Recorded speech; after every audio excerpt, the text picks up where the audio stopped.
wa huwal azizul ghafur huwallazi anzala as-sakinata fi qulubil mu'minin liyazdadu imanan ma'a imanihim. Segala puji hanya kepada Allah yang memudahkan langkah kita ke sini, membangunkan kita dari mati yang sementara, yaitu tadi malam ya. Kita tidur, mati sementara, bangun-bangun, hari Ahad, bebas mau kemana aja, malah ke masjid, ke pernikahan kami, salah juga, ke pengajian ini, ya. Maka semoga ini wajah-wajah yang Allah pilih memang akan ada di dalam surganya Allah. Meskipun masih jomblo ya, nggak apa-apa, ya. Karena syarat ke surga ternyata justru nggak apa-apa jomblo juga, ya. Daripada lakukan yang Allah tidak ridho, ya. Dan salawat salam semoga selalu tercurah kepada junjungan kita baginda Rasulullah Muhammad sallallahu alaihi wasallam beserta para keluarga dan sahabatnya, dan semoga Allah sanggupkan kita istiqomah dalam meniti sunnah-sunnahnya. Salam takzim dari kami, wabil khusus Bunda Mawar, terima kasih Bunda diizinkan ngaji bareng di sini. Ustadz Daeng Mat, Masya Allah, beserta teman-teman Yuk Ngaji dan majelis talim An-Nisa Al-Khansa Khairun Nisa. Ada nisanya juga ya. Untung bukan Khairul Rijal ya. Nanti depannya Al-Khansa tapi belakangnya Khairul Rijal ya. Semoga yang mau repot-repot jadi wasilah diadakan majelis ini Allah tinggi derajatnya setinggi-tingginya, Masya Allah. Baik, berarti ini banyakan yang belum nikah ya. Yang jomblo angkat tangan. Banyak. Baik. Yang ikhwannya ada jomblo juga? Oke, tenang, bismillah ya. Tenang lu ya. Kalau saya tanya gitu berarti yang janda juga boleh angkat tangan. Kalau tenang aja ya. Tapi tenang dulu karena saya nanya kayak gitu bukan pengen nafkahin, bukan. Ya. Nah, saya datangnya sama istri. Ulangi. Istri ya. Istri. Siapa namanya? Kalian manggilnya Teh Yunda, saya manggilnya kan beda ya.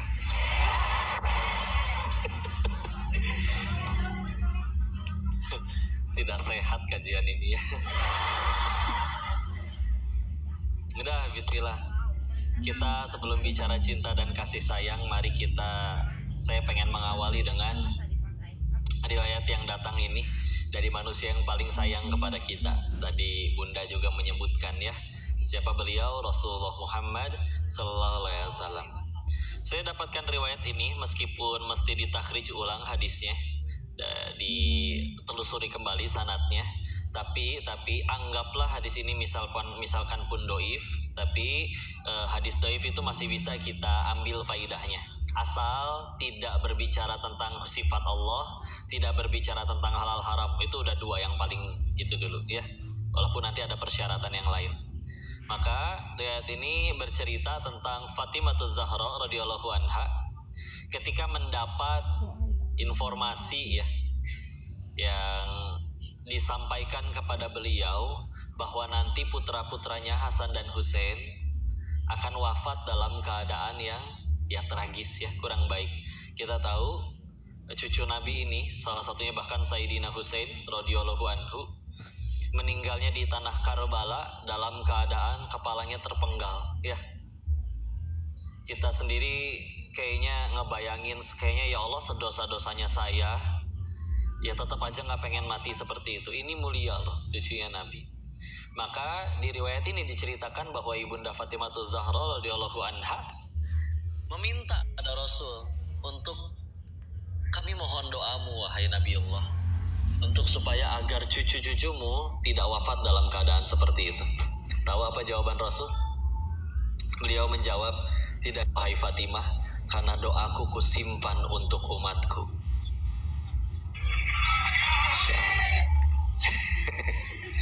Masya Allah. Maka la haula wala quwata illa billah. Kalau ditanya siapa yang paling cinta sama kita, bahkan lebih daripada kita cinta ke diri sendiri, ya tentu Allah dan Rasulnya ya. Maka untuk itu semua mari kita balas cinta ini yuk, minimal di cinta yang memang fitrah ini jangan sampai salah tujuan ya. Kalau mau memilih tadi dibacakan oleh qori kita, Ustaz siapa tadi namanya? Ustaz Rauf, Masya Allah, semoga Allah merahmati beliau, Insya Allah. Ustaz, tadi salah satu di penutupnya di Quran surat ke-17 Al-Isra ayat ke-11-nya. Wa kana al-insanu ajula, bahwa manusia itu sifatnya tergesa-gesa, ya. Termasuk salah satunya kadang milih jodoh, ya. Karena yang paling penting itu bukan nikah cepat, tapi nikah tepat, ya. Gimana caranya tahu yang mana yang tepat, sedangkan kita bukan makhluk yang maha tahu. Itulah pentingnya kita melibatkan yang maha tahu, melibatin Allah. Jadi nggak sekedar karena naksir, ya Allah lihat kok hidungnya kok kayak perosotan TK, lihat kok dia jenis laki-laki yang seperti bihun, tinggi, putih, langsing, ya kan.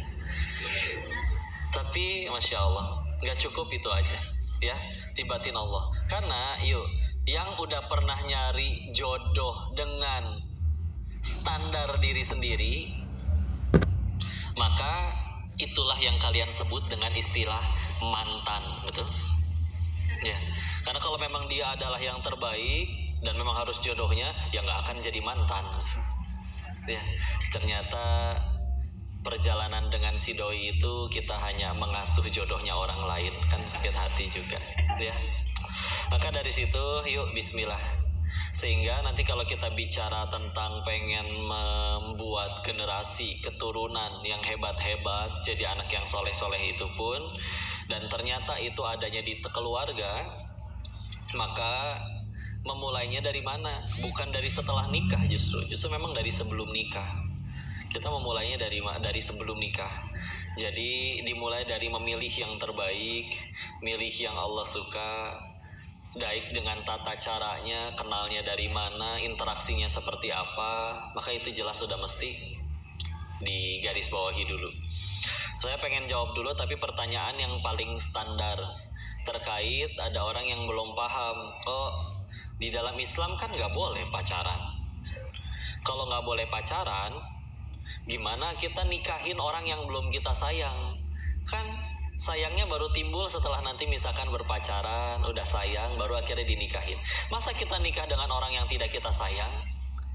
Dia berpikirnya karena belum pernah pacaran, jadi belum sayang. Jadi nikahin orang yang entah tidak dikenal sama sekali, ya. Maka sekali lagi, ini sebetulnya sudah pernah dibahas, ya. Tapi di dalam Islam nikah itu yang mempersatukan bukan cintanya saja, tapi adalah tujuannya, visi misinya.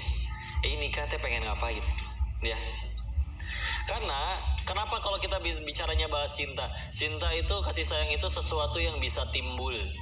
Contoh, waktu kerja kelompok, waktu SMP, SMA sama si fulan, satu kelompok terus, bertemu setiap pekan, itu aja bisa naksir, ya.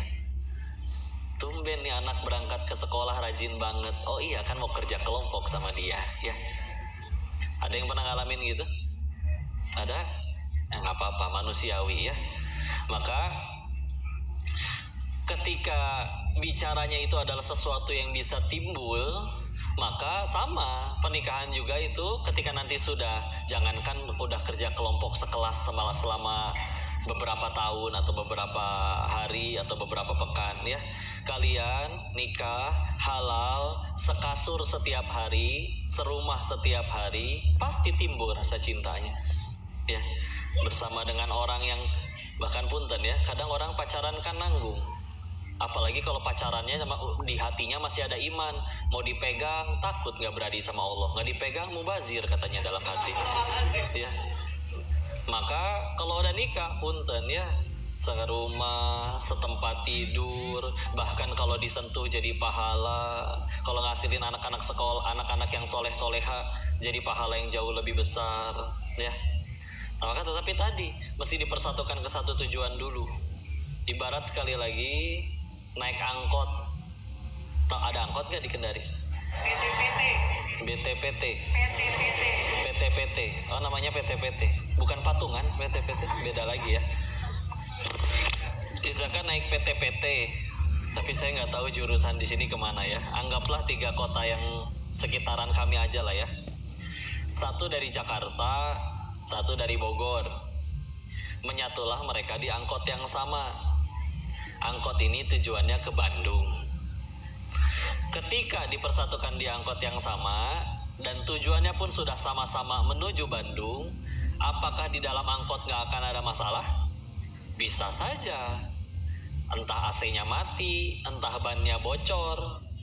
Tapi ketika lagi sama-sama di angkot yang sama tersebut, tujuannya sama, dua orang yang tujuannya sama ini mungkin akan ngobrol. Aduh mogok, aduh macet, tapi angkot ini masih ke Bandung kan?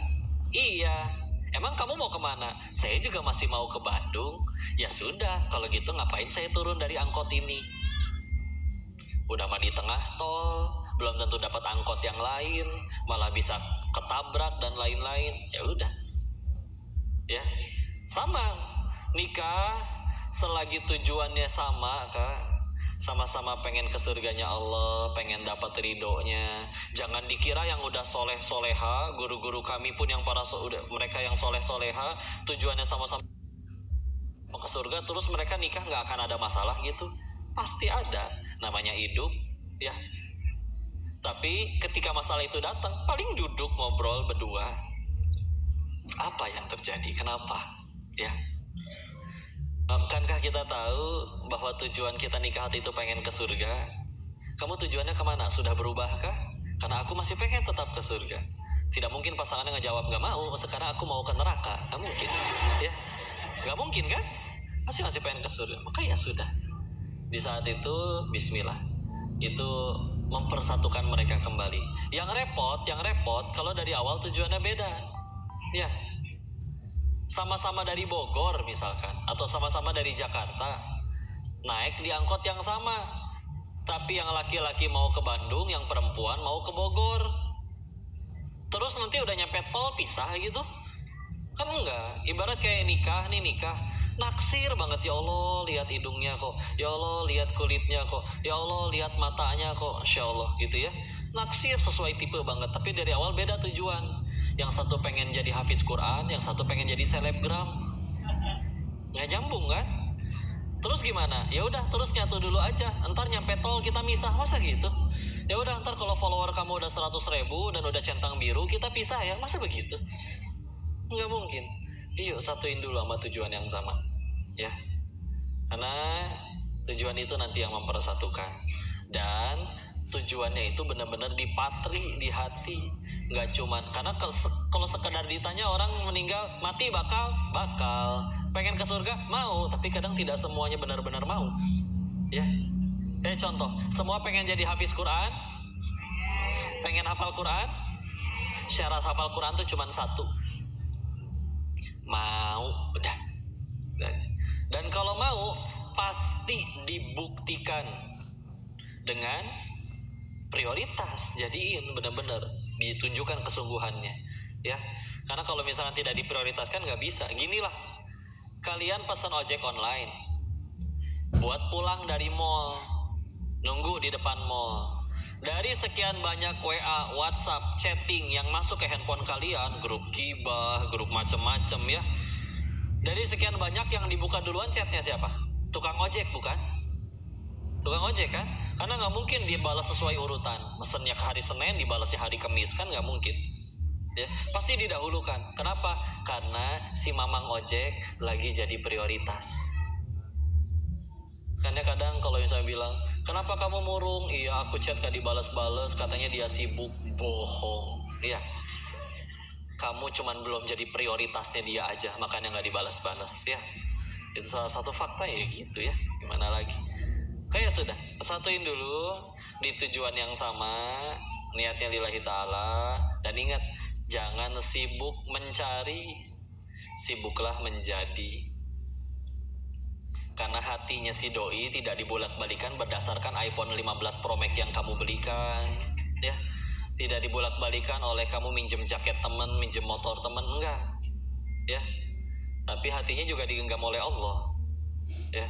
Karena kalau ada yang berdoa, kok saya pengen dia kok naksir, saya udah doa pengen dapat yang terbaik, yang menggandeng tangan ke surganya Allah, udah minta dia, dia dibeliin mobil sama om-om, mau lu dinikahi? ya berarti dijawab doanya sama Allah. Karena kita kan mencari yang menggandeng tangan kita ke surga, bukan menggandeng tangan kita ke showroom, betul? Tenang saja, istilah. Ya, enggak mau gaya kayak gimana, enggak, serah. Yang paling penting deh Allah ridho, ya. Kok tapi ta'aruf juga banyak yang gagal, betul? Ta'aruf itu dari 10 calon pasangan yang akhirnya sampai jadi nikah, secara statistik sejauh ini 2 dari 10. Jadi yang 8 gak jadi nikah, yang 2 aja yang jadi nikah. Berarti mereka ta'arufnya gagal dong? Bukan. Ta'aruf yang berhasil itu satu, yang membuat siapapun yang terlibat di dalamnya tambah dekat sama Allah. Daripada jadi sampai nikah tapi malah saling membuat terlena satu sama lain, tambah jauh dari Allah, rugi. Bukankah fungsi ta'aruf itu justru untuk mencari tahu orangnya dia atau bukan? Kenapa? Karena ta'aruf lebih terjaga. Kita nggak pakai topeng, ya. Ada mediatornya, ya. Ada guru-guru yang menjadi mediasi untuk supaya tidak komunikasi langsung. Kalau pacaran kan jelas pakai topeng. Satu, tujuannya belum tentu pengen nikah. 2, secara fisik aja tertarik. Dengan saya pacarin kan saya jadi kayak seolah punya hak buat ketemu tiap hari, atau menyentuhnya, atau yang lain-lain, ya. Kalau ta'aruf dari awal lihatnya saya pengen nikah. Ta'aruf berarti tujuannya mencari tahu orangnya dia atau bukan. Mencari tahu sebelum ada perasaan yang belum boleh timbul di hati itu lebih mudah, ya. Oh, tujuan nikahnya gini, orang tuanya didatangi, oh seperti itu, ya. Sehingga akhirnya ketika ternyata ada ketidakcocokan visi misi yang sekiranya nanti bisa membuat mungkin lebih sulit untuk tambah dekat kepada Allahnya, nggak jadi, nggak sakit hati, karena ada belum cinta, belum ada perasaan yang belum boleh timbul, tenang aja udah, ya. Dari awal tujuannya justru untuk mencari tahu. Jadi kalau udah ta'aruf terus nggak jadi, kenapa nggak jadinya? Setelah ta'aruf ternyata visi misi kami berbeda, mungkin sama-sama bertakwa tapi memang tujuannya beda. Yang satu misalkan pengen fokus di tahfiz, yang satu misalkan pengennya dakwahnya di bidang yang lain. Nggak apa-apa, nggak masalah, dua-duanya sama-sama soleh-soleha bisa jadi. Tapi apakah ta'arufnya gagal? Enggak, kan justru memang pengen nyari tahu orangnya dia atau bukan, ya. Dan tadi lebih mudah sebelum akhirnya udah ada perasaan yang belum boleh timbul, ya. Jadi lebih enak, ya. Maka silakan. Yang paling pertama ningkatin takwa. Rumusnya kan kadang ada yang bilang, kok yang di An-Nur surat 24 ayat 26 itu kan bicaranya tentang bahwa wanita yang keji untuk laki-laki yang keji, yang baik juga buat yang baik. Terus gimana nih kalau saya belum baik, berarti nggak boleh ya dapat yang baik? Cara baca ayatnya bukan gitu. Maksudnya adalah ibarat gini, kalau pengen kaya jangan kaya dulu baru sedekah, tapi sedekah dulu nanti Allah jadikan kaya. Kalau pengen dapat yang baik, jangan tunggu tiba-tiba nggak ada angin, nggak ada apa, didatengin imam yang soleh baru kita jadi soleha. Enggak, jadi soleha dulu, baru kalau nanti dianggap Allah sudah layak, Allah kirimkan yang soleh.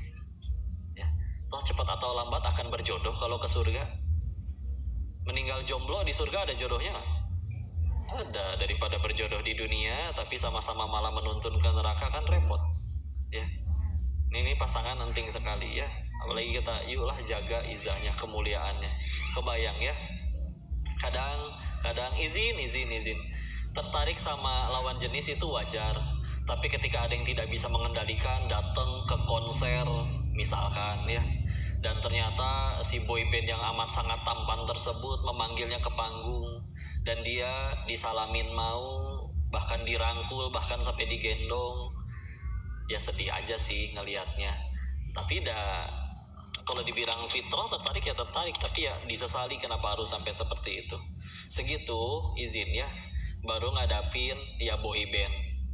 Nanti naudzubillah fitnah akhir zaman. Kalian tahu nggak, salah satu bab hadis tentang akhir zaman itu adalah ada perintah auqamakola Rasulullah SAW bersabda yang artinya, ikatlah istri dan anak-anak perempuan kalian di rumah, jangan sampai keluar rumah, karena sekalinya ketemu Dajjal rusak iman, ya. Kenapa? Ya bayangin, ya, bicara Dajjal itu Allah memang berikan dia kelebihan untuk bisa teleport, pindah tempat, mengendalikan cuaca. Bertahun-tahun gak hujan dia bilang hujan, Ada orang yang lagi orang tersayangnya meninggal, mau saya hidupin lagi nggak? Hidup. Sebetulnya bukan hidup kembali, tapi dia punya anak buah jin yang disuruh menyamar seolah-olah jadi ayahnya, jadi siapanya. Ya, tapi dengan satu syarat kalau mau dikabulin, sembah aku. Ya, dengan segala macam itu. Dan bahkan ya tadi ya, kalau bangsa jin aja bisa nyamar jadi orang yang udah meninggal hidup lagi, menyamar jadi pria tertampan sepanjang sejarah mata kalian pernah melihat, lalu disuruh naksir ke kalian, oh itu bisa banget. Nikahi mereka satu-satu, tapi jauhin mereka dari sholat, jauhin mereka dari agama. Udah ya, maka ini fitnah yang luar biasa, dijaga benar-benar ya. Dan lihatnya tadi berarti, yuk sebelum, kalau pengen dapat yang baik, ayat yang tadi berbicara, yuk jadilah baik dulu, nanti Allah kirimkan yang baik, insya Allah ya. Dan yang paling penting sebelum ke Yuda, sekali lagi saya pengen minta, terutama ini karena banyakan yang akhwat, yuk jaga diri ya. Hati-hati dengan cengkraman para playboy syariah ya. Ingat ya, kata langkah di dalam Al-Quran itu, langkah dalam bahasa Arab kan khittah ya, tapi kan bentuk jamaknya adalah khutuwatis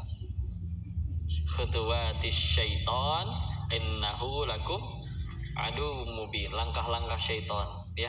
Jadi setan tuh jauh lebih sabar daripada manusia, dan hidup mereka emang umurnya lebih panjang. Jadi kadang cara mereka ngegoda tuh bahkan kalau bisa udah diajakin ke kanan aja dulu sekalian. Tapi kalau dia kan anak komunitas ngaji, bahkan dia juga udah jadi ustadz juga manusia katanya ya. Maka hati-hati ya, kalian kalau beli gorengan sama beli berlian, bungkusnya bagusan mana? Berlian. Nah kalian jauh lebih mulia daripada berlian ya.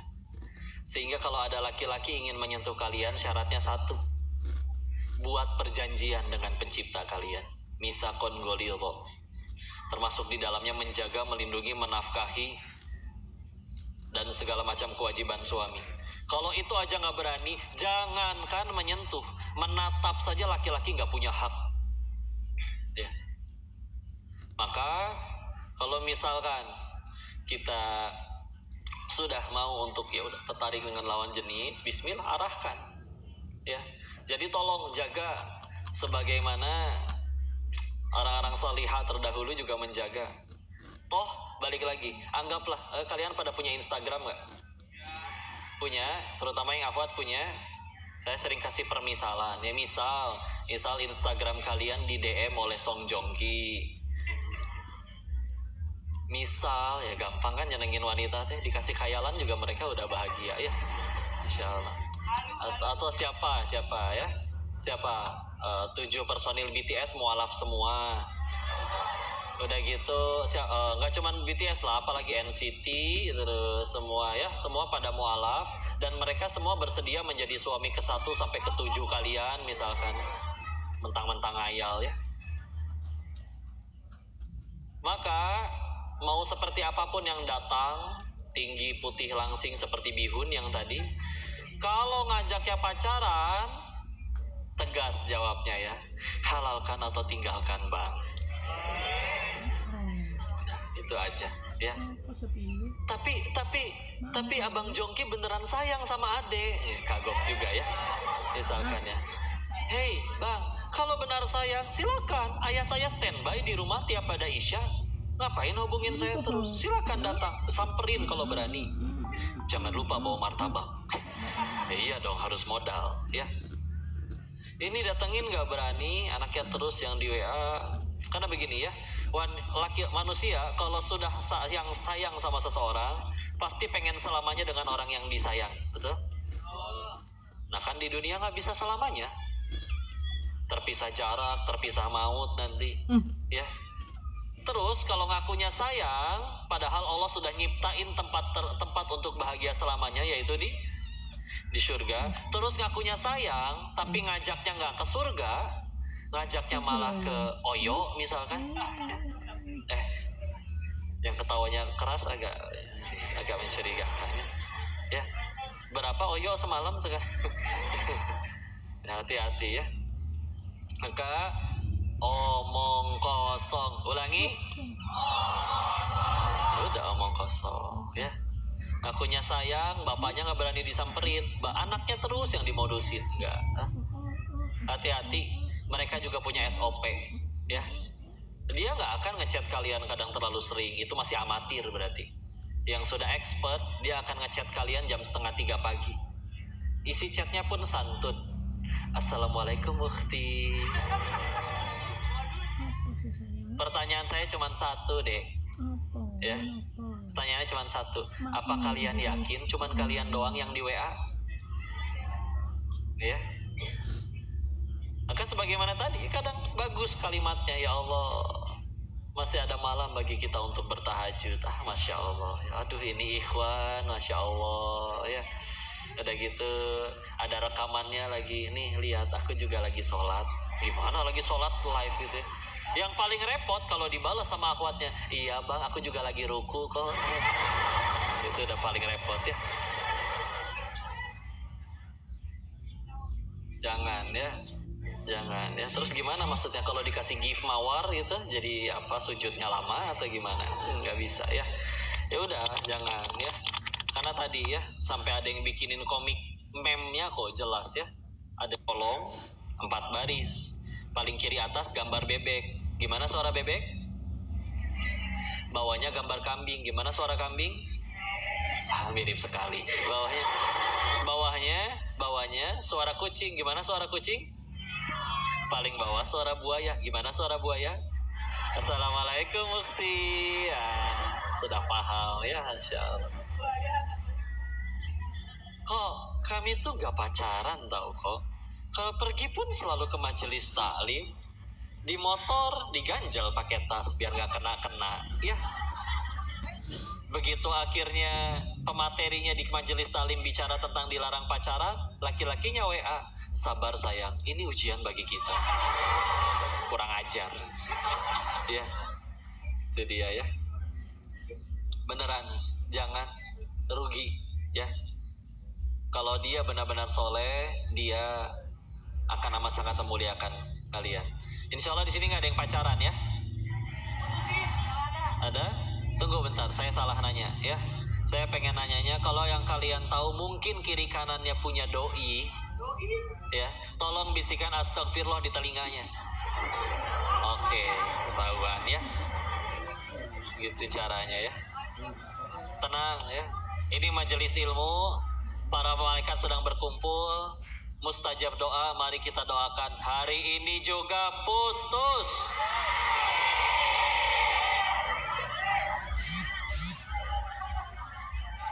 Yang aminnya agak keras, agak bingung. Mungkin supaya biar bisa jadian sama saya kok. Itu.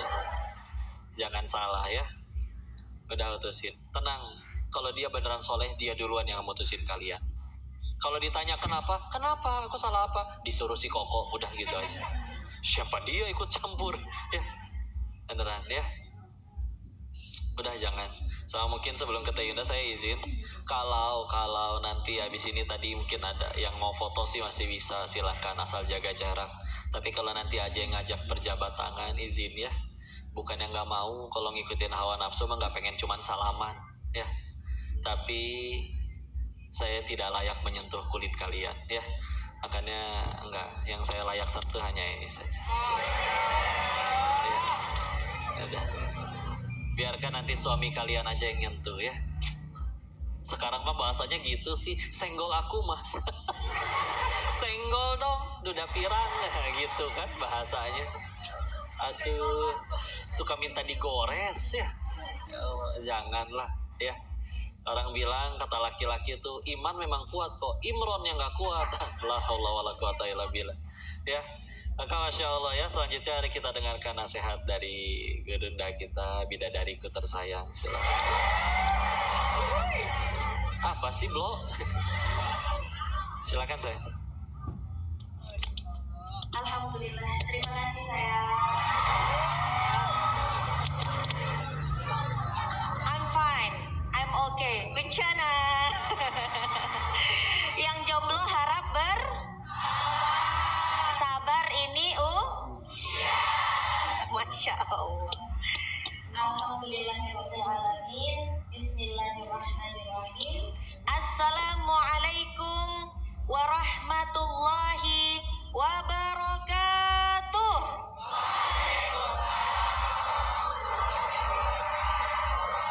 Apa kabar semuanya hari ini, sehat?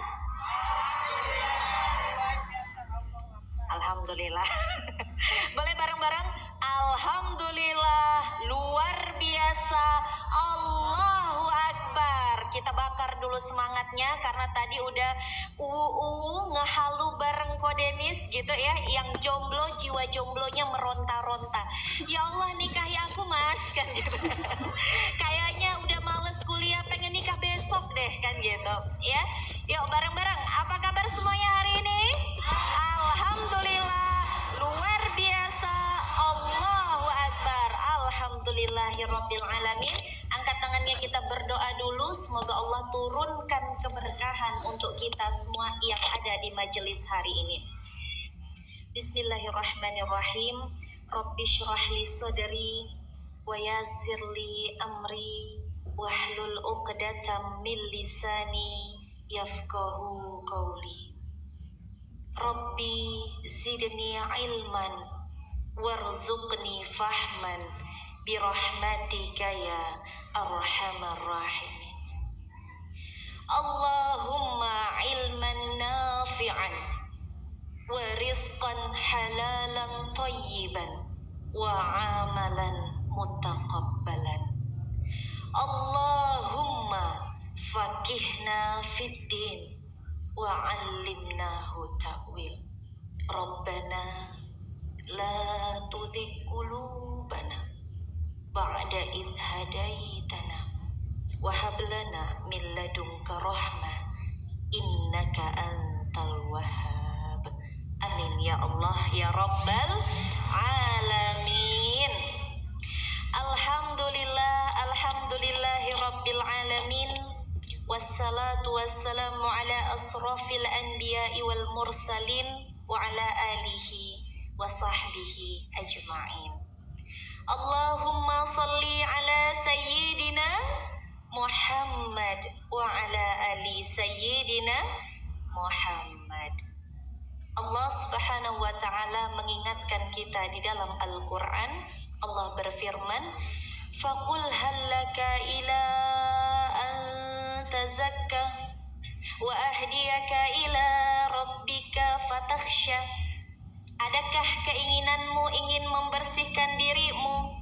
Kalau engkau ada keinginan ingin membersihkan dirimu, akan aku bimbing kamu ke jalanku yang lurus, dijauhkan daripada kesesatan. Pertanyaan Yunda satu, pengen gak dipimpin oleh Allah langsung kehidupan kita? Kita sudah hijrah, masih sering gak ngelakuin maksiat? Jawab hadirin, masih. Kita yang hadir di sini walaupun sudah hijrah masih berbuat dosa tidak? Jawab, berarti kita butuh untuk terus dipimpin oleh Allah. Pengen dipimpin oleh Allah? Kalau dipimpin sama Kodenis, langkahi dulu mayat Yunda. Bercanda ya. Bercanda.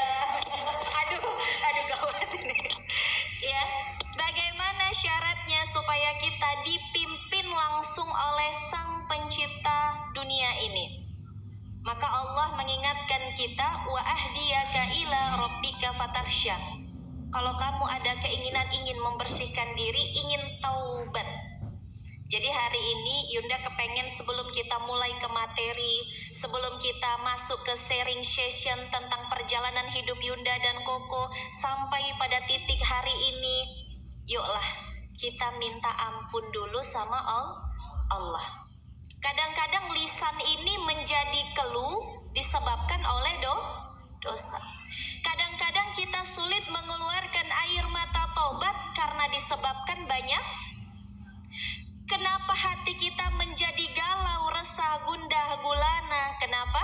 Disebabkan dosa. Kalau kita kepengen tenang hari ini, yuk kita sama-sama bertobat, bersihkan dulu hati kita. Dengan hati yang bersih, lebih mudah kita menangkap sinyal Hidayah. Tidak ada yang lebih nikmat di muka bumi ini kecuali nikmat hidayah. Punya suami ganteng nikmat tidak? Nikmat. Tapi kalau nggak pakai hidayah, di luar sana banyak yang lebih ganteng. Punya suami kaya nikmat tidak? Jawab. Aku nggak semangat. Punya suami kaya nikmat tidak? Nikmat. Duitnya banyak nikmat tidak? Banget. Bisa aja kita keliling dunia nikmat tidak? Nikmat. Kagak semangat. Gimana mau diaminin malaikat? Ya, semuanya nikmat. Tapi tanpa hidayah kita tidak mampu mengikat nikmat yang Allah berikan, ujung-ujungnya jadi kufur nikmat. La in syakartum. Mana suaranya? Yang hafal lagu Korea kayaknya, atau kucu-kucu hotahe, atau lagu film azab ya. La in syakartum wa la in kafartum. Masya Allah. Ini yang para jomblo yang dihafal apaan, Dek? Yang dihafal status doi, Teh Yunda. Doi lagi ada di sini, Teh Yunda. Loh, yang mana? Yang sebelah pinggir kanan banget atau yang tengah? Bahaya ini, ya. Maka bareng-bareng ayo cara kita untuk bisa melembutkan hati agar pintu-pintu langit Allah terbuka untuk kita semua yang hadir di sini. Karena kunci pengajian yang sukses itu bukan yang rame. Sekali lagi, kunci pengajian yang sukses, taklim yang sukses bukan yang ramai. Adik-adik, bunda-bunda, abang kakak sekalian, bukan yang ramai. Tapi yang bagaimana, Teh Yunda? Yang sepulang dari sini, yang berbicara tambah taat sama Allah, tambah taubatnya kepada Allah karena banyak kesalahan dalam berbicara. Yang mendengarkan pulang dari sini tergerak hatinya untuk bertaubat. Pulang dari sini makin cinta kepada Allah dan Rasulnya. Pulang dari sini makin banyak kebaikan yang dilakukannya. Itu kunci taklim yang sukses. Makanya awal kami memulai dakwah, yang nonton cuma berapa orang sayang? 2 orang saja. Sama kameramen, berarti 1 orang. Itu pun tukang parkir, Bu. Masya Allah. Dari sekian banyak jamaah yang ada di Masjid Alumni IPB Bogor, yang nonton cuman tukang parkirnya masuk. Cuman 1 orang tambah 1 lagi 2 kameramen kita sendiri. Apakah kajian tetap dilanjutkan? Lanjutkan. Kenapa? Kenapa jadi masalah? Apakah kita berdakwah untuk ditonton banyak orang? Jawab hadirin. Apakah teman-teman datang ke sini agar ramai kajiannya, booming di mana-mana? Jawab hadirin. Tidak. Kajian cuma 1 orang yang nonton, tetap lanjutkan dakwah. Kenapa? Bisa jadi dari 1 orang tergerak lagi hati 1 orang, tergerak lagi hati 2 orang, begitu seterusnya sampai ribuan orang yang hadir. Masya Allah. Kita nggak pernah tahu hidayah Allah dari jalur mana, betul ibu-ibu? Begitupun dengan jalan cerita hijrah kita beda-beda, betul? Ada yang naik angkot ngelihat ukhti-ukhti soleha pakai kerudung panjang, tergerak hatinya untuk hijrah. Gak ada yang tahu jalan hidayah di angkot. Ada lagi yang di rumah makan, Masya Allah, dia sebelum makan baca basmalah, selesai makan baca hamdalah. Tergerak hati kita, kok indah sekali melihatnya. Gak ada yang tahu di mana jalan hidayah itu. Bagaimana agar setiap saat, setiap menit kita menjadi orang yang bisa menangkap sinyal hidayah dari Allah? Bukankah itu keinginan kita, Bu? Betul? Jawab hadirin. Iya. Bagaimana caranya? Yang pertama, caranya banyak-banyak memohon ampun kepada Allah. Maka hari ini yang Yunda inginkan bukan ramainya kita, foto-fotonya kita, boomingnya kita, bukan. Yang Yunda inginkan hari ini kita sama-sama mengetuk pintu langit, sehingga sepulang dari sini kita menjadi pribadi yang berbeda, bukan lagi pribadi yang sama. Kemarin Yunda ngisi kajian bersama dengan Koko, temanya bagaimana agar menjadi bidadari surga. Yunda bilang, gak usah boro-boro jadi bidadari surga, jadi saja wanita yang tidak biasa. Bagaimana wanita yang tidak biasa? Kalau ada orang cuman sholat 5 waktu, kita berusaha untuk tidak biasa, kita tambah dengan sholat sunnah. Kalau orang ada yang setiap harinya mungkin cuman sekedar puasa, kita tambah dengan puasa sunnah, dan begitu seterusnya. Untuk menjadi bidadari surga, kita harus melakukan amalan-amalan yang orang lain mungkin berat melakukannya, tapi kita berikhtiar, berusaha semaksimal mungkin untuk terus istiqomah melakukannya. Maka mari sama-sama pelan-pelan kita tobat dulu sama Allah, minta ampun dulu sama Allah. Kita semua gak ada yang tidak berdosa, betul? Betul. Yang ngomong ini ada dosanya tidak? Banyak. Kenapa bisa ngomong di depan bunda-bunda semua? Karena satu saja, Allah masih menutupi dosa-dosa kami. Kalau Allah buka, niscaya tak ada yang mau datang ke kajian ini. Ya, karena saking buruknya diri ini, hinanya diri ini, maka sampai kadang ketemu dengan guru-guru, ya Allah ya Rob, kenapa kami mau didengar banyak orang, padahal kami dulunya adalah pendosa, bahkan sampai sekarang masih tetap melakukan dosa. Mungkin karena satu hal, rajin bertobat, rajin membersihkan hati, rajin minta ampun kepada Allah. Mari sama-sama. Tangan kanannya mana? Angkat. Teteh-teteh, bunda-bunda, abang-abang. Tangan kanannya sudah diangkat semuanya. Tangan kanan pegang dada kita sebelah kiri. Kenapa dada sebelah kiri? Karena disinilah tempat bersemayamnya hati. Bismillah. Bareng-bareng. Ingat-ingat dosa kita, bukan dosa orang lain. Kita tidak akan dihisap oleh apa yang orang lain kerjakan kok. Kita nggak akan dihisap oleh apa yang orang lain lakukan kok. Jadi tenang saja, kalem saja. Fokus kepada diri kita agar kita menjadi hamba yang baik, jadi hamba yang dicintai Allah. Karena kalau Allah sudah mencintai kita, mau apa? Semua ada, insya Allah. Bismillah, bareng-bareng. Pakai hatinya, tundukkan hatinya, tundukkan diri kita di hadapan Allah. Kita semuanya rendah, kita semua berdosa, kita semua hina. Tidak ada yang tinggi di antara kita, Allah sajalah yang paling tinggi. Astaghfirullah. Bareng-bareng. Rabbal baroya,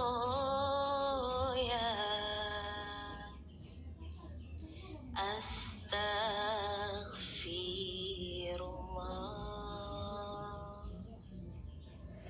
minal khotoya. Keluarkan suaranya. Suara taubat kita akan bersaksi di yaumil akhir nanti bahwa suara ini digunakan untuk memohon ampun kepada Allah. Yuk, bismillah. Anggap kita sedang dekat sekali dengan Allah. Anggap kita sedang berdekatan sekali dengan Rasulullah. Inilah saat yang paling tepat untuk mengetuk pintu langit. Keluarkan suaranya, kita beristighfar bersama-sama. 1, 2, 3. Astaghfirullah. Rabbal baroya,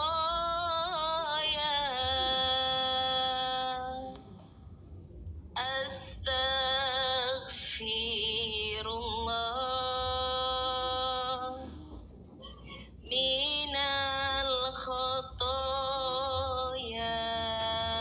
Lebih keras. Astaghfirullah. Rabbal baroya,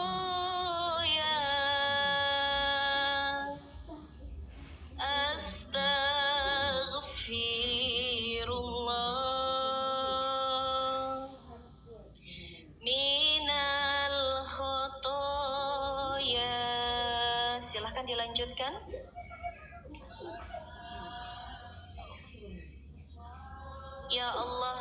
Engkau mengetahui aib-aib kami.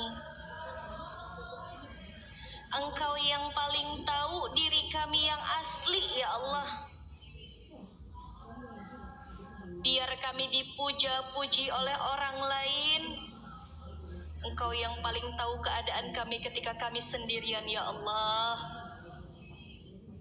Ya Allah, ampunilah kami, ya Allah.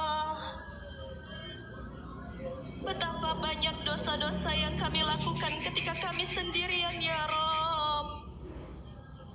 Dosa kami kepada orang tua kami, ya Allah. Astaghfirullah. Dosa kami kepada pasangan kami, ya Allah. Dosa kami kepada anak-anak kami, ya Allah. Dosa-dosa kami kepada guru-guru yang telah mengajarkan ilmu kepada kami, ya Rabb.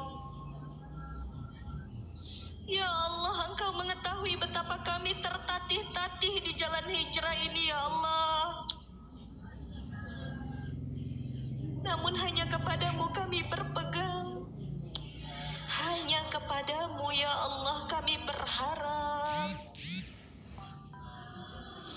Ya Allah, kuatkanlah keimanan kami, ya Allah. Ampunilah dosa-dosa kami yang begitu melekat, ya Allah, sehingga membuat kami lalai dalam beribadah, ya Allah. Ya Allah, ampuni hati kami yang keras, ya Allah. Maafkan kami yang merasa diri kami lebih baik dari orang lain, ya Allah. Padahal itu adalah perilaku iblis sehingga dia Engkau keluarkan daripada syurga. Ketika Engkau memerintahkan iblis bersujud kepada Nabi Adam, dia berkata, "Ana khairum minhu." Aku lebih baik daripada Adam. Itulah kalimat yang selalu kami ucapkan kepada orang tua kami, ya Allah. Astaghfirullahaladzim. Itulah kalimat yang selalu kami ucapkan kepada pasangan kami, ya Allah. Itulah kalimat yang selalu kami ucapkan kepada guru-guru yang telah mengajarkan kami, ya Allah. Astaghfirullahalazim, ya Allah. Ya Rabb, ya Rabb, panggil Allah, ya Rabb. Ya Rabb, ampunilah kami yang hadir di majelis hari ini, ya Rabb. Ya Allah, jadikan setiap kepahitan yang menimpa hidup kami, jadikan itu sebagai penggugur dosa-dosa kami, ya Allah.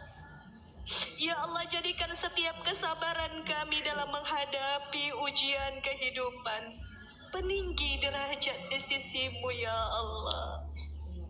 Astaghfirullah.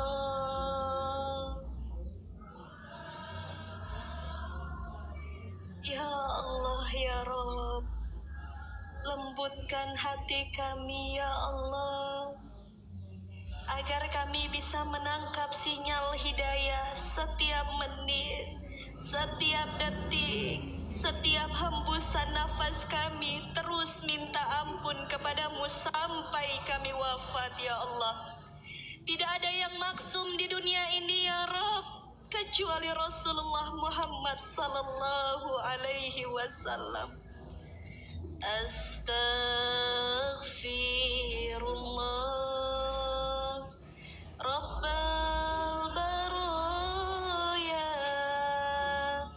Astaghfirullah minal khotoya. Alhamdulillahirabbil alamin. Yang mau nangis, nangis dulu. Yang mau berdoa, silahkan berdoa dulu. Saat paling baik untuk mengangkat tangan berdoa kepada Allah adalah ketika kita selesai bertaubat kepada Allah. Yuk, angkat tangannya, silahkan berdoa apapun dalam hati kita aminkan bersama-sama. Bismillah, amin ya Allah.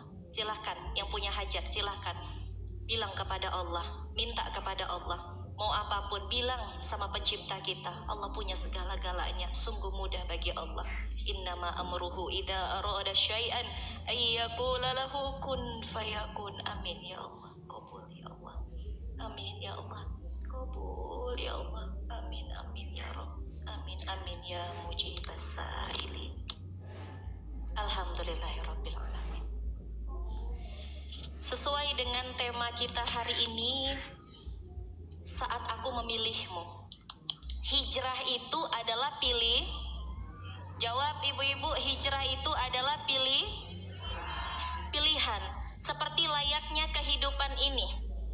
Hidup ini itu tidak ada yang abu-abu, hanya ada hitam dan hanya ada taat dan maksiat. Betul? Sesuai dengan apa yang ada di depan Yunda. Taat, bahagia, maksiat.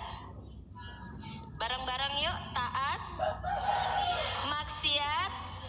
Sekali lagi, biar ingat kepala kita, biar lekat di hati kita. Taat, maksiat.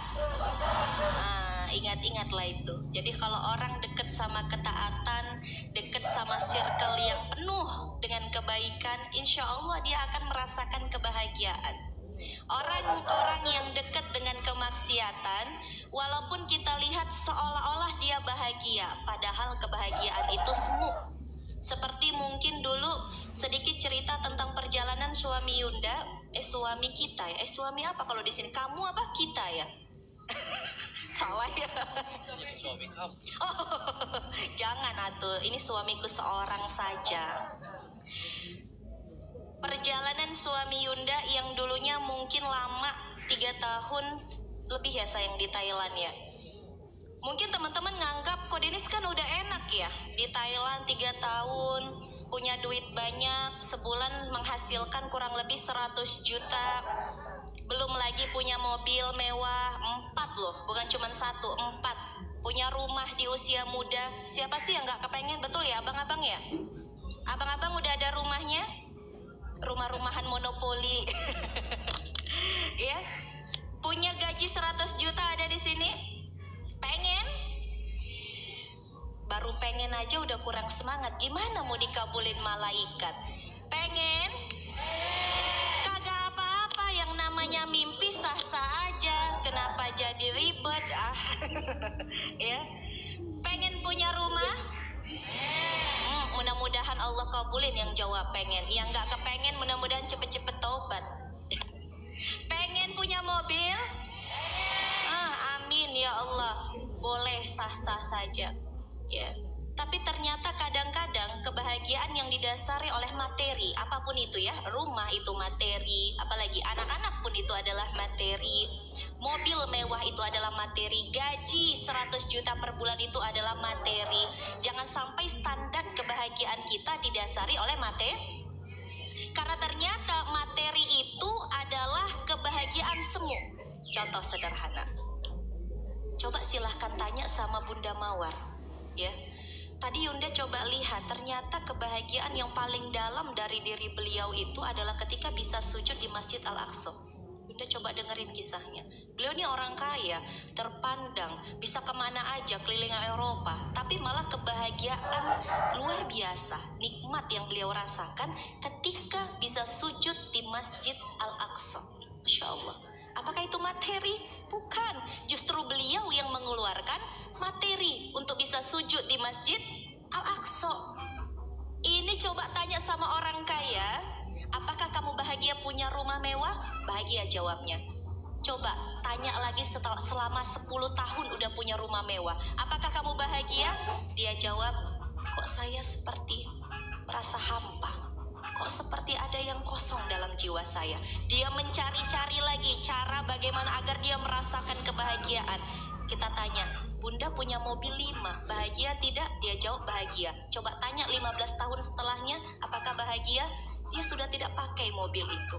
Ternyata kebahagiaan yang abadi, kebahagiaan yang kekal, yang akan kita rasakan terus-menerus setiap detik, setiap menit, itu adalah ketika kita bisa dekat dengan Allah. Ketika kita bisa melayani Allah, melayani agama Allah, dan ketika kita bisa mendatangi tempat-tempat yang direkomendasikan langsung oleh Allah Subhanahu wa Ta'ala. Orang pergi ke Eropa, kadang ditanya mau pergi lagi enggak? Belum tentu.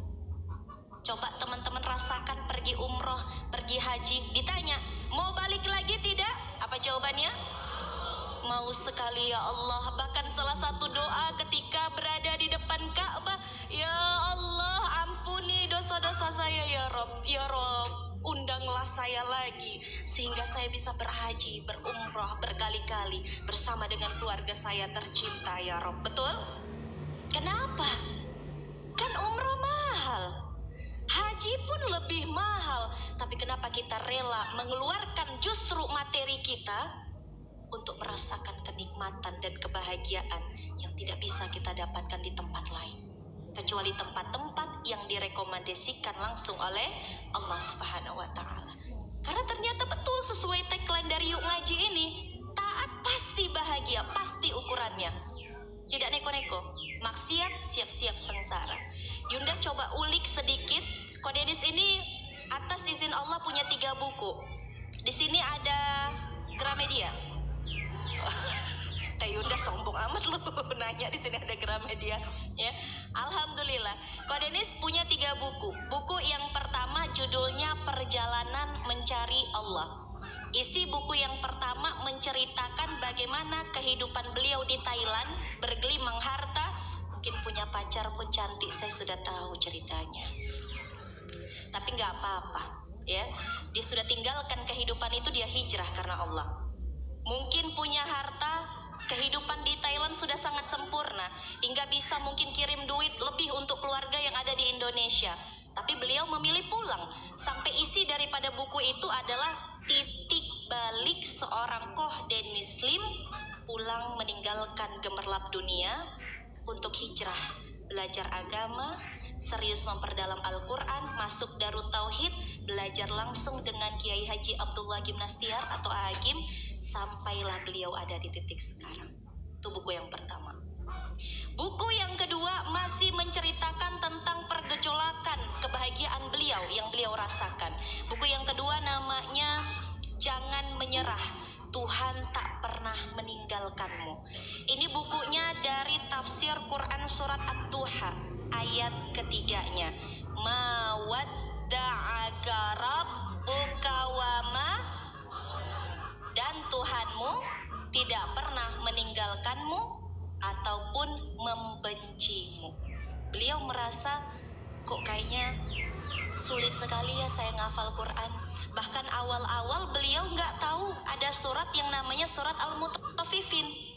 Merasa berat sekali, merasa sudah sangat tertinggal sekali. Ketika mentok ketemu Quran surat Ad-Duha ayat ketiga, Masya Allah senangnya. Beliau pun bilang, kebahagiaan itu nggak bisa diungkapkan lagi, kata beliau ketika tahu Quran surat Ad-Duha ayat 3. Allah tidak pernah meninggalkanmu Denis, gitu ya. Dan Allah tidak benci kamu Denis sebanyak apapun dosa kamu di Thailand. Walaupun kamu pernah jadi bandar judi, ketika mendengar ini, Allah gak pernah ninggalin kamu. Allah gak pernah benci sama kamu. Allah itu gak pernah benci hambanya. Allah gak pernah benci pendosa. Yang Allah benci adalah perbuatan dosa. Sekali lagi ya, hati-hati. Kita pun gak boleh benci pendosa. Ya, hati-hati. Gak boleh benci pendosa. Ada teman kita pacaran, bukan teman kita yang kita benci, tapi perbuatan dosanya. Allah gak pernah benci pendosa. Yang Allah benci adalah perbuatan dosa yang dia lakukan. Masya Allah. Dengan ayat itu jadilah buku kedua, Jangan Menyerah, Tuhan Tak Pernah Meninggalkanmu. Pergejolakan lagi, ketika hijrah banyak tidak ujiannya, banyak kehilangan dunia ya bun. Ketika awal hijrah yang tadinya gaji tetap 100 juta per bulan hilang, jadi nggak jelas, nggak ada duit per bulan, nggak ada duit jelas ya. Akhirnya apa? Jadilah buku yang ketiga atas izin Allah, Untuk Jiwa yang Tenang. Terinspirasi dari Quran surat Al-Fajr 4 ayat terakhirnya. Ya, bareng-bareng. Ya ayyatuhan nafsul irji'i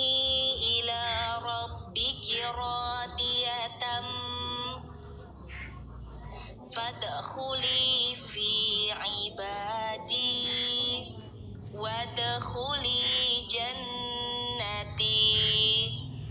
Enak sekali orang yang sudah ridho dengan apapun ketentuan Allah, dikasih ujian ketika hijrah, dia mampu ridho menerima. Ya Rabb, gak apa-apa, saya kehilangan harta gak apa-apa, saya kehilangan dunia saya gak apa-apa.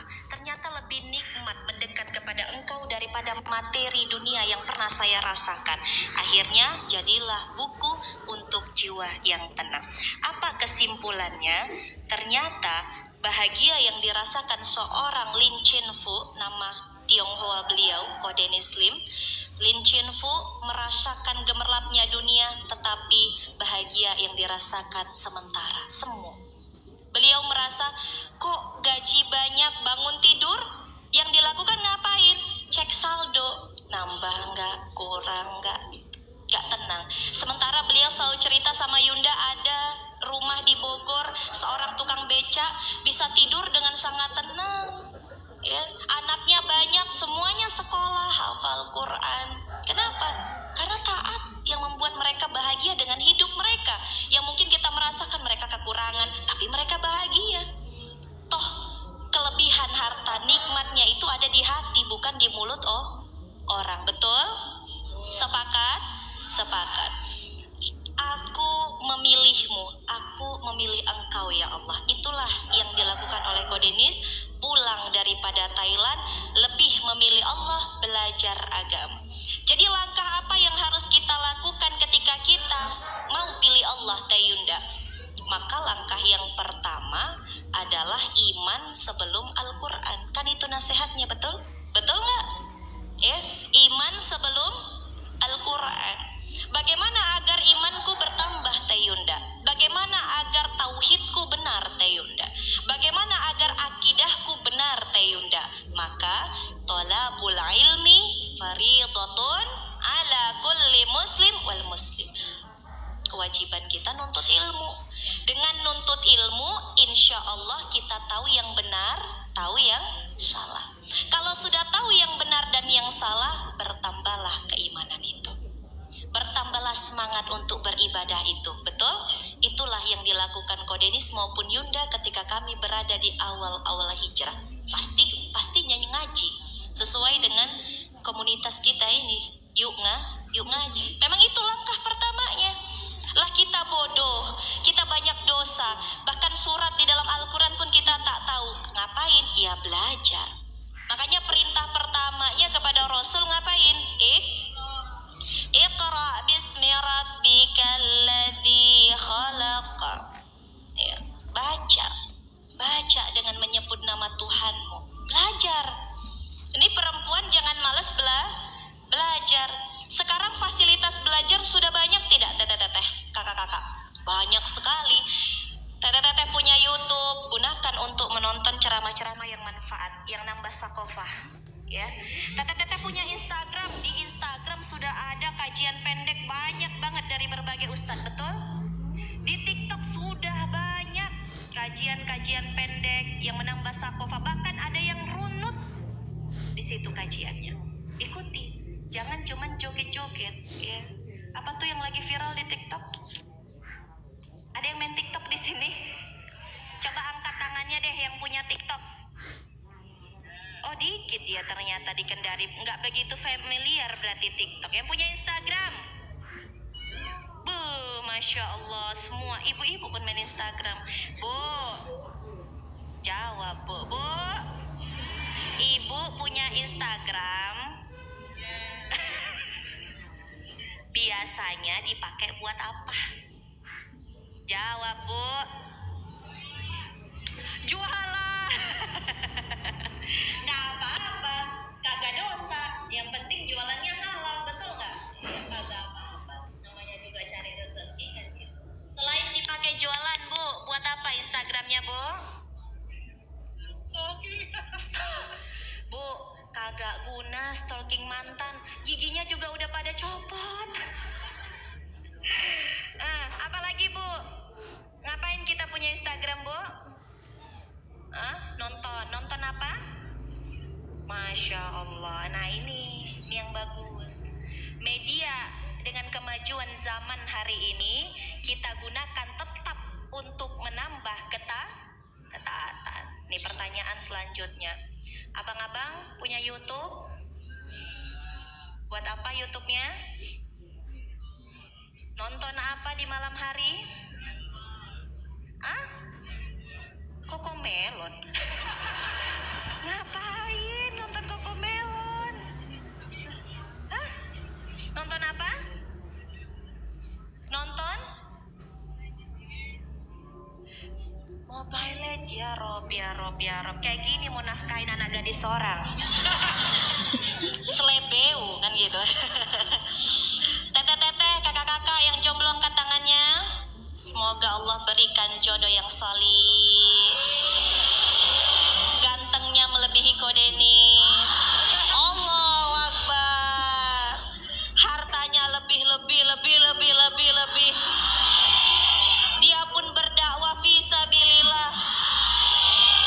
Tegap kekar kayak babang mamas. Teteh punya Instagram? Buat apa Instagramnya teteh? Apain? Hah? Teh jawab teh yang benar. Buat apa Instagramnya teh?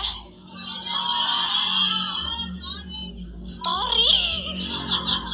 Teteh story naon? Storyin apa? Kabar Palestina. Allahu Akbar. Masya Allah. Itu yang solehah. Yang solehot gimana ceritanya? Apa teh yang di storyin selain Palestina biasanya? Apa? Atta Halilintar. Kagak jelas ini tata-tatanya. Ngapain teh? Barang-barang yuk. Apa yang di story biasanya?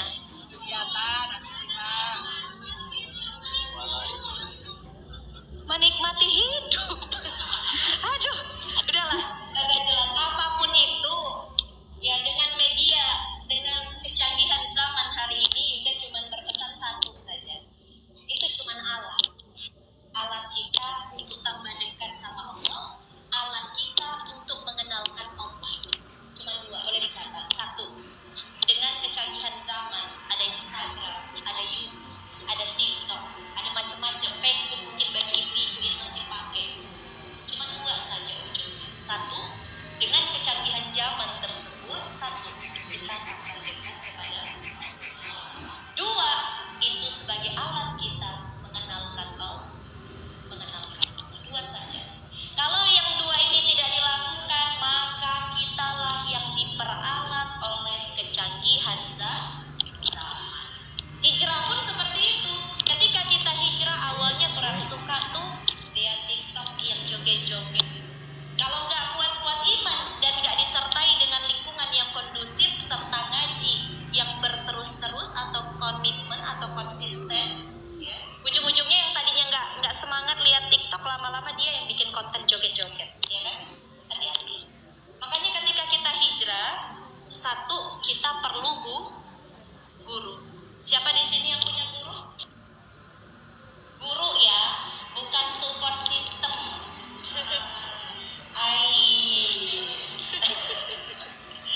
Guru, benar-benar guru. Tapi guruku adalah support systemku, Yunda. Gurunya cewek apa cowok? Udah punya istri lagi.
alaikum naro waquduhan nasu wal hijaro. Kita lihat, wahai orang-orang yang beriman, kata Allah, bukan pelihara orang lain dulu. Ku anfusakum, pelihara dulu dirimu Yunda. Kamu dulu Yunda yang hijrah, kamu dulu Yunda yang beramal, baru wa ahlikum, baru kamu ajak orang lain, kamu ajak keluargamu, kamu ajak teman-teman sahabatmu, kamu ajak pasanganmu. Begitu redaksi ayatnya. Ya, jadi hijrah itu soal kita, bukan soal orang lain. Kita semangat. Teteh-teteh, boleh nggak hari ini berjanji bismillah cari guru? Pengen jodoh yang solih? Yuk mulai cari guru aja dulu. Yunda nikah juga berawal dari guru kok yang cariin. Akhirnya ketemu deh sama pangeran tuh. Pangeran ganteng tuh. Selebeu. Ya, gitu. Jadi kagak ngerti kita skenario Allah, betul? Dari hijrah kita cari guru, kok ketemu jodoh kagak ada yang tahu. Yang penting niatnya lurus karena Allah. Caranya ngikut Rasulullah, udah. Insya Allah hidup kita Allah yang urus. Kalau kita kepengen melakukan kebaikan, Allah yang carikan jalannya, pasti itu udah hukum alamnya pasti. Ya, cari guru, punya lingkungan yang kondusif. Yang ketiga, banyak-banyak melakukan kebaikan untuk orang lain. Ada nggak dalilnya Teh Yunda? Ini kan kita kepengen istiqomah, betul? Betul nggak? Betul. Pengen istiqomah? Pengen nikah? Kok lebih banyak yang pengen nikah daripada istiqomah? Padahal Allah hadirkan pasangan yang soleh dan bikin kamu bisa nikah itu ketika kamu sudah istiqomah. Nah itu rumusnya. Kamu sudah dicintai Allah, kamu lebih mencintai Allah di atas segala-galanya di muka bumi, Allah hadirkan jodohmu. Biasanya seperti itu. Dan musyrifah kita biasanya tahu mana akhwat yang sudah siap menikah, mana akhwat yang masih ngehalu pengen nikah. Biasanya kalau yang diam, yang dakwah, biasanya dikasih jodohnya. Ya, makanya coba teman-teman lihat Quran surat Muhammad ayat 7. Ini adalah ayat favorit Yunda dan Koko, bahkan di rumah kami pajang tuh. Quran surat Muhammad ayat 7. Kenang-kenangan dalam hidupnya sangat banyak tentang ayat ini.